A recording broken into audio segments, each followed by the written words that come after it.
The winner is Sydney, Australia. They're the words of IOC President Juan Antonio Samaranch earlier this morning, declaring Sydney as the city to host the Olympics for the year 2000. Good morning and again welcome from Monte Carlo. It is Thursday night, the 23rd of September here, and the winning delegation is celebrating among the bright lights of this Mediterranean principality. And there's it's a new day there, Steve, Friday the 24th in Australia. It certainly is, Lizzie. Good morning again, and good morning everyone around Australia. The sun is up over our location here at the overseas terminal at Sydney's Circular Quay.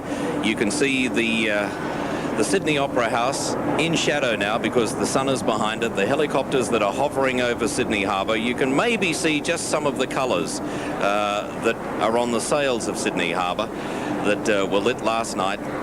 It's a fantastic feeling here in this city of ours. We'll be bringing you all the details of an historic day in Monaco. But first, let's catch up with all the news. Roscoe, there's only one story. Good morning again. Yes, good morning, Steve and Liz, and good morning, everyone. Sydney has indeed won sport's biggest prize, the Olympic Games. We beat the favourites, Beijing, by just 2 votes in a secret ballot. The moment had come.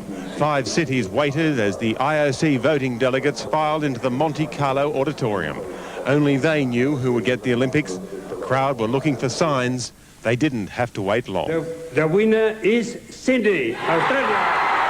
It was joy mixed with pure relief. Unbelievable. They had worked so hard. But we did it, and it was all of Sydney. They did a fantastic job, and we're just all thrilled. Just the greatest moment. Don't wipe the tears away, enjoy them. How are you feeling? Oh, I can't believe it. In the end, you're just the best city one. It was still the closest of results. Australia 45 votes, Beijing 43. So all those scare stories about the IOC not daring to ignore the giant that is China were wrong. It will be Sydney 2000 Olympics, a Games for Australia, a Games for the world. The IOC Investigation Committee had already confirmed that Sydney was the best technical bid and it offered a stable, secure environment. Apparently all that was taken on board and the Chinese will have to try again. Let's not forget little Tanya Blenko. She stood before the IOC delegates. She stood there proudly as a young Australian. Who knows, she may have just brought across those 2 votes we needed. It's undescribable, I can tell you. And you were part of it. You helped it all. Yes, that's the greatest thing about it, that I've been part of it. So. Robert Penfold, National 9 News, Monte Carlo. Back home, tens of thousands of Sydney-siders are holding a huge party across the city. The huge crowds began converging on the rocks shortly after midnight. In the pubs, on the lawns of the harbour foreshore and in front of a giant screen. With 5 minutes to go, the wait was almost too much. And then, with a few words from the mouth of the IOC president, Sydney erupted. The winner is Sydney.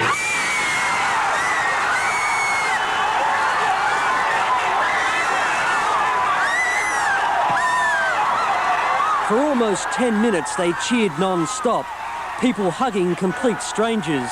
The young and old danced, screaming and singing across the harbour city.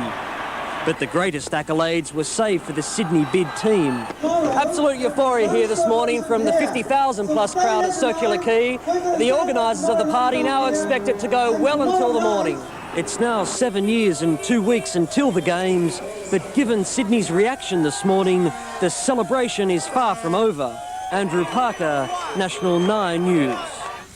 The win has had an immediate impact on financial markets. Our dollar jumped about 1/3 of a cent on the announcement, trading now around 65.5 US cents. And our stock market is expected to open higher as well.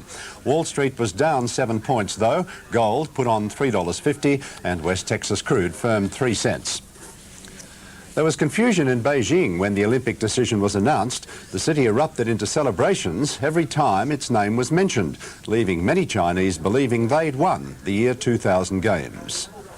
And the winner is Sydney. On the streets of Beijing, they'd gathered for what they hoped would be a night of celebration. For 3 years, their government had told them they couldn't lose. Now there was no hiding the disappointment.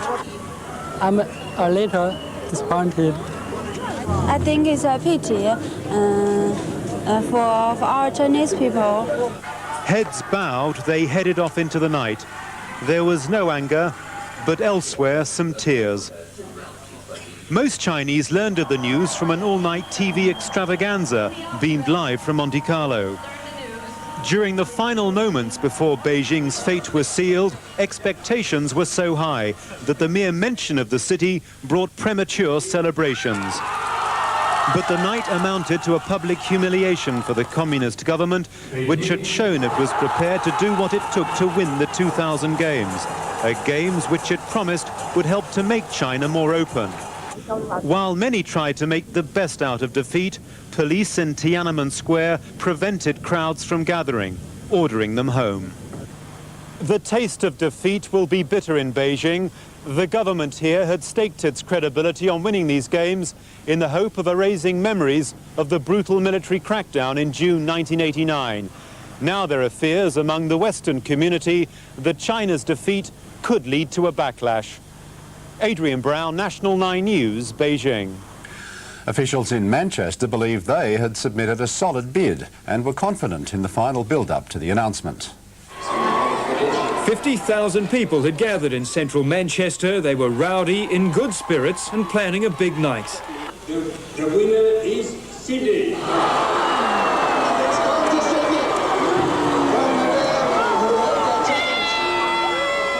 The result, a crushing disappointment. Manchester genuinely believed it had an excellent chance of winning. In recent days, the bookmakers had raised their bid to second place behind Beijing. They believed any anti-Chinese vote would swing around behind them rather than Sydney. But of course, that is not what happened.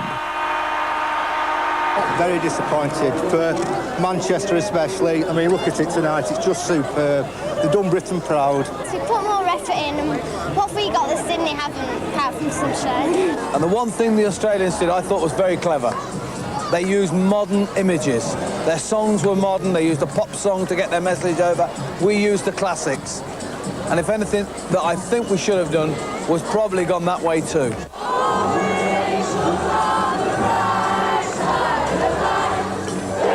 We never thought we got it in the bag. We knew we had a very serious chance. And as you rightly said, we're very disappointed we haven't got it. But we've lost to a worthy winner. They are at least good losers. Already they're talking of bidding for 2004. Hugh Rimmington, National 9 News in Manchester. And there'll be a special National 9 News presentation on Sydney's Olympic victory at 11:30 this morning, hosted by Brian Henderson. In other news, authorities in the United States believe they